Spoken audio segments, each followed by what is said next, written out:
नमस्कार दोस्तों, साहित्य ज्ञान क्लासेस में हार्दिक स्वागत है आपका। आज के सत्र में हम अध्ययन कर रहे हैं वैचारिक पृष्ठभूमि में स्त्री विमर्श। स्त्री विमर्श में नारीवाद की शाखाएं कि किस प्रकार नारीवाद का उदय हुआ और नारीवाद की जो शाखाएं हैं वो चली। जो स्त्री विमर्श है, स्त्रियों की स्थिति में सुधार किस प्रकार आया, किस तरह धीरे धीरे उनकी स्थिति में परिवर्तन होते चले गए और कौन कौन इस सुधार में सहयोग दिया, किस किसने किस प्रकार। नारीवाद की शाखाएं उदार नारीवाद, समाजवादी मार्क्सवादी नारीवाद, उग्र नारीवाद, स्त्री विमर्श की साहित्यिक सैद्धांतिकी। तो इन सभी तथ्यों का अध्ययन हम आज के सत्र में करेंगे।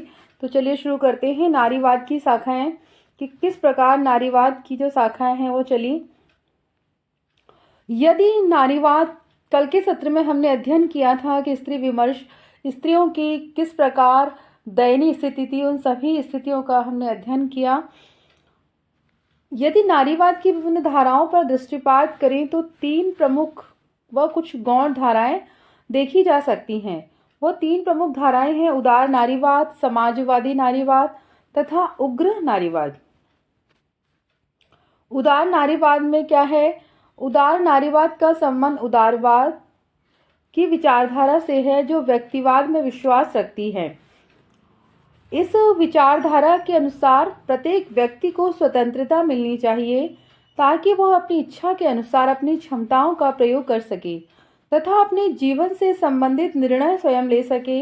यह विचारधारा उदारवादी इसलिए भी कहलाती है क्योंकि यह सामाजिक परिवर्तन के लिए वैधानिक तथा शांतिपूर्ण उपायों पर ही बल देती है।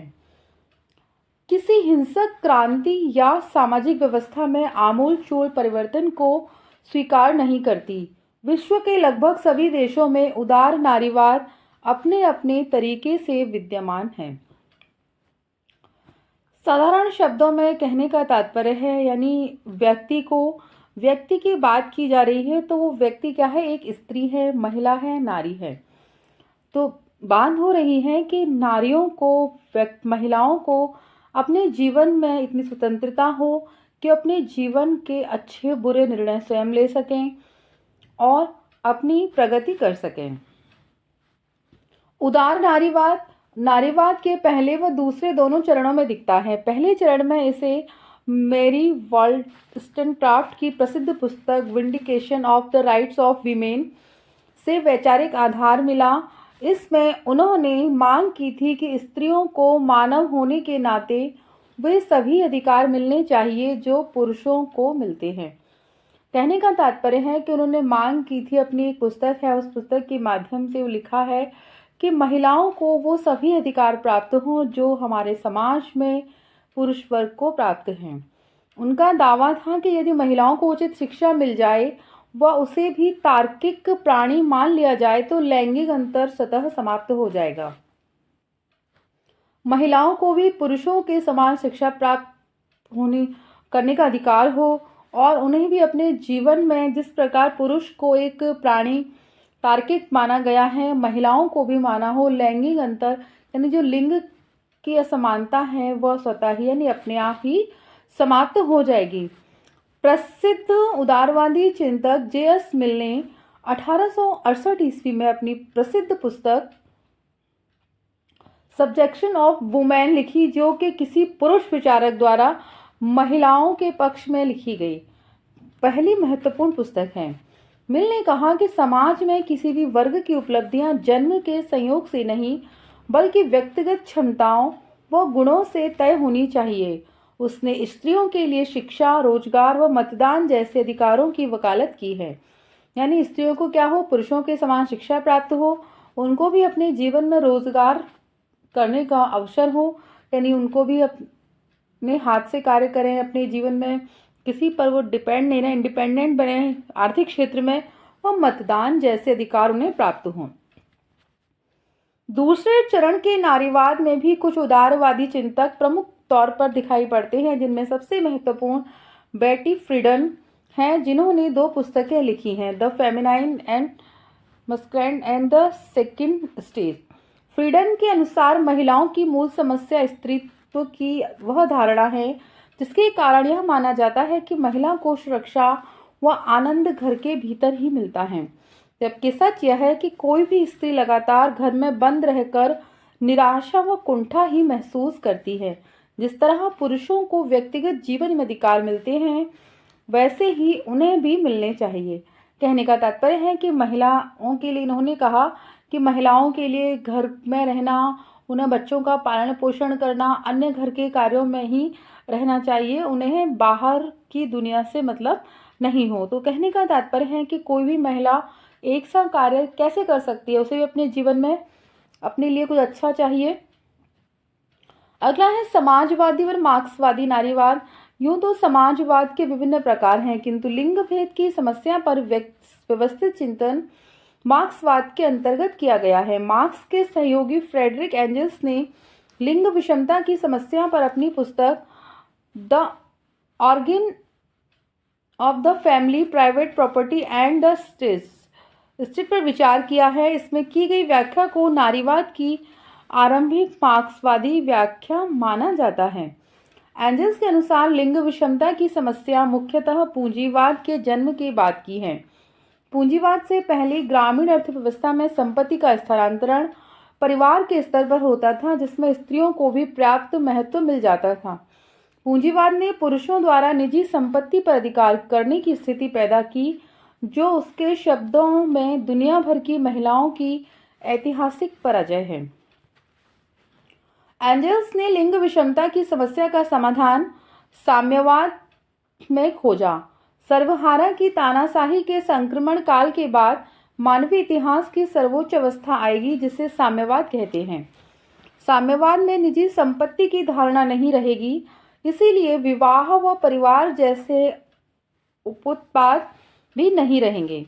यानी क्या होगा कि साम्यवाद आएगी, संपत्ति की धारणा नहीं है, इसी प्रकार की अवस्था आई कि विवाह भी नहीं होंगे, विवाह नहीं है तो परिवार जैसी संस्था का भी निर्माण नहीं होगा। घरेलू कार्यों का सामाजिकरण हो जाएगा, अर्थात भोजन निर्माण, बच्चों का पालन पोषण जैसे कार्य कम्यून समुदाय के स्तर पर होंगे, न कि परिवार के स्तर पर।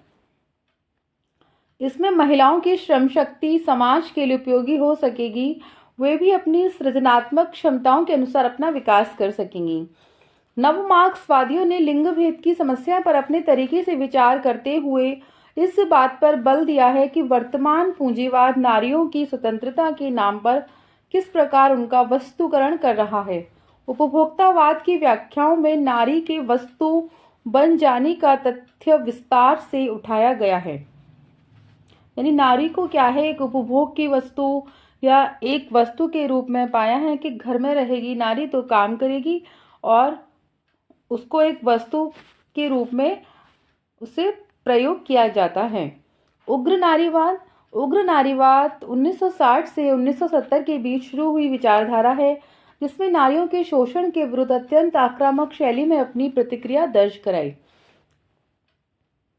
इस विचारधारा के बीच सिमोन द बोवार के विचारों में ही दिख जाते हैं। आगे चलकर Eva Figes, Germaine Greer, Shulamith Firestone, Kate Millett और सुजान ब्राउन मिलर आदि के विचार इसमें शामिल किए गए हैं। ये सभी पाश्चात्य विचारक हैं। उग्र नारीवाद की मूल मान्यता है कि किसी समाज में शोषण की जितनी भी संरचनाएं होती हैं, उनमें सबसे ज़्यादा व्यापक और महत्वपूर्ण लैंगिक शोषण व अन्याय है। यानी समाज में जितने भी प्रकार के शोषण हुए, उनमें सबसे ज़्यादा लैंगिक शोषण व अन्याय है। यानी महिलाओं का हर स्थिति में शोषण किया जाता है। वर्गीय भेदभाव, रंग भेद, नस्ल भेद और जाति भेद जैसी संरचनाएं लिंग भेद के सामने गौण हैं। इनका दावा है कि जिस प्रकार समाजवादी किसी भी विषमता मूलक समाज को पूंजीवादी कहकर उसमें निहित अन्याय का बोध कराते हैं, हमें विश्व के हर समाज को पितृसत्तात्मक कहकर उसमें निहित लैंगिक भेदभाव को रेखांकित करना चाहिए। पितृसत्तात्मक की व्याख्या इन विचारकों ने अपने अपने तरीके से दी है। उग्र नारीवाद के समर्थन में इवा फिगेस की पुस्तक पैट्रियार्कल एटीट्यूड्स, केट मिलेट की पुस्तक सेक्सुअल पॉलिटिक्स तथा शूला स्मिथ फायरस्टोन की पुस्तक द डायलेक्टिक्स ऑफ सेक्स महत्वपूर्ण है। यानी पुस्तकों के जो नाम हैं ये महत्वपूर्ण है, आपको याद रखना है, इनसे भी प्रश्न परीक्षाओं में बनते हैं। जहाँ तक भारतीय राजनीति का प्रश्न है, कोई भी राजनीतिक दल ऐसा नहीं जो नारीवाद को अपनी मूल विचारधारा घोषित करता हो। भारतीय राजनीति में महिलाओं का दखल हमेशा कम रहा है। पंचायतों और नगर पालिकाओं में महिलाओं को आरक्षण मिलने के बाद से राजनीति में उनकी भूमिका थोड़ी बहुत बढ़ी है, पर संसद में उनके आरक्षण से संबंधित विधेयक कई वर्षों से लंबित हैं। यानी राजनीति में महिलाओं को अधिकार तो प्राप्त हुए हैं, पर महिलाएं भी राजनीति में कम हैं, क्योंकि महिलाएं अभी भी संगठित दबाव महसूस नहीं कर सकी। गौरतलब है कि जो थोड़ी बहुत महिलाएं भारतीय राजनीति में सफल हुई, उनमें से अधिकांश अपनी राजनीतिक पारिवारिक पृष्ठभूमि की बदौलत सफल हुई हैं। यानी जो सफल भी हुई हैं उसका प्रमुख कारण है पारिवारिक, यानी उनका परिवार पहले से ही राजनीति में था और उसके बाद वो राजनीति में आई और वो सफल हुई, न कि हमारी राजनीतिक संस्कृति के कारण। स्त्री विमर्श की साहित्यिक सैद्धांतिकी। साहित्यिक शब्द और सांसारिक यथार्थ परस्पर संबंध हैं। साहित्य दैनंदिन जीवन के यथार्थ का अतिक्रमण नहीं करता, वह यथार्थ का प्रतिबिंब होता है। यानी साहित्य क्या है, समाज के जीवन को प्रदर्शित नहीं करता, वह क्या है, समाज यथार्थ, यानी हमारे समाज में जो सच्चाई है उसका एक आईना है, उसको समाज के सामने प्रस्तुत करता है। वह यथार्थ का सृजन करता है और वह यथार्थ के विकल्प को भी प्रस्तुत करता है। स्त्री विमर्श की दूसरी साहित्यिक स्थापना यह है कि कृति का पाठ और उसमें अभिव्यक्त विश्व के बीच के संबंध अनिवार्यतः राजनीतिक होते हैं, क्योंकि व्यापक अर्थ में वे सत्ता शक्ति से संबंध हैं। स्त्री विमर्शवादी अपने को स्त्री पर केंद्रित करते हैं। जातिवाचक संज्ञा के रूप में जब स्त्री शब्द प्रयुक्त किया जाता है तब उसमें बहुत सी संभावनाएं अंतर्निहित होती हैं। प्रत्येक स्त्री जीवन के विभिन्न मोड़ों पर और परिस्थितियों में अलग अलग होती हैं। वह एक ही जीवन में कई स्त्री जीवन जीती है। स्त्री पर अपने को केंद्रित करना स्त्री विमर्शकों का मुख्य है। स्त्रीवादी मानते हैं कि स्त्री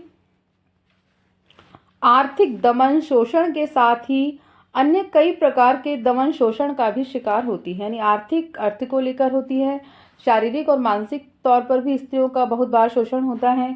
सामाजिक संरचनाएं उसे शिक्षा और रोजगार के उचित मौके प्रदान नहीं करती, उसका शारीरिक स्तर पर दमन और शोषण किया जाता है। सांस्कृतिक स्तर पर उसका दमन शोषण होता है। यौन शुद्धता या सतीत्व के मूल्य स्त्री से संबंध हैं। मनोवैज्ञानिक स्तर पर भी स्त्री का दमन और शोषण किया जाता है। नारीवादियों का कहना है कि पितृसत्ता घर, यानी घर में, परिवार में भी आपने साधारण शब्दों में एक बात सुनी होगी कि बचपन से ही कहा जाता है बच्चियों को, महिलाओं को, कि तुम काम करो, तुम्हें पराए घर जाना है, तुम ये करो। तो उनके मन मस्तिष्क में वो भावना घर कर जाती है कि हमारा भाई है, बराबर में भाई से नहीं कहा जा रहा, और जो लेडीज़ है, बच्ची है, उससे ये विचार दिया जा रहा है कि आप ये कार्य करो, आपको ये करना है। मतलब शिक्षा क्या है, वो महिलाओं को ही दी जाती है, बचपन से ही पुरुषों को नहीं दी जाती कि आपको महिलाओं के साथ कैसा व्यवहार करना है, किस तरह समाज में रहना है। राज्य, धर्म संसाधनों, कानून, शिक्षा संस्थानों, कर्मस्थलों, अन्य सांस्कृतिक संस्थानों आदि में सर्वत्र सक्रिय है, और तो और वह स्वयं स्त्रियों में भी सक्रिय है, क्योंकि पितृसत्तात्मक समाज में स्त्रियों ने भी इन मूल्यों को आत्मसात कर लिया है जो उपयुक्त सत्ता संस्थानों द्वारा उनके सामने प्रस्तुत किए जाते हैं। हिंदी में नारीवाद का जो आरंभ हुआ वह निस्संदेह पश्चिम से प्रभावित है, इसीलिए कई बार पश्चिमी नारीवादियों की स्थापनाओं की अनुगूंज हमें उसमें सुनाई देती है। इस संबंध में प्रभा खेतान की पुस्तक उपनिवेश में स्त्री मुक्ति कामना की 10 वार्ताएं महत्वपूर्ण हैं। यानी एक महत्वपूर्ण पुस्तक है ये, नारीवाद से संबंधित जो प्रभा खेतान की पुस्तक है। पश्चिम की नारीवादी दृष्टि ने अनुभव किया कि साहित्यिक बौद्धिक क्षेत्रों में लेखिकाओं और उनकी रचनाओं को महत्व नहीं दिया गया और साहित्यिक विमर्श की दृष्टि से पुरुषवादी रही। इसके प्रतिरोध के लिए एक ओर तो उन्होंने उपेक्षित लेखिकाओं का पुनर्मूल्यांकन किया और दूसरी ओर नारीवादी साहित्यिक मूल्यों और कसौटियों के निर्माण का मार्ग प्रशस्त किया। यानी जो बहुत सारी लेखिकाएं हैं उनकी रचनाओं को भी, जो स्त्री लेखिकाएं हैं उनकी रचनाओं को भी समाज में महत्व नहीं दिया गया। और जो पुरुषवादी वर्तमान समय में स्त्रियों से संबंधित पुरुष भी लिख रहे हैं और महिलाएं भी लिख रही हैं। स्त्रियों की जो विचारधारा है उसको लेकर, स्त्रियों की परिस्थितियों को लेकर, उनकी समस्याओं को लेकर नया नया साहित्य का सृजन हो रहा है। तो वो सभी स्त्रीवादी या विमर्श या स्त्री साहित्य कहा जाता है। आज के सत्र में इतना ही। आगे के सत्र में जुड़े रहिए। वीडियो अच्छी लगी है तो लाइक कीजिए, चैनल को सब्सक्राइब कीजिए, शेयर कीजिए और कमेंट्स कीजिए। बहुत बहुत धन्यवाद।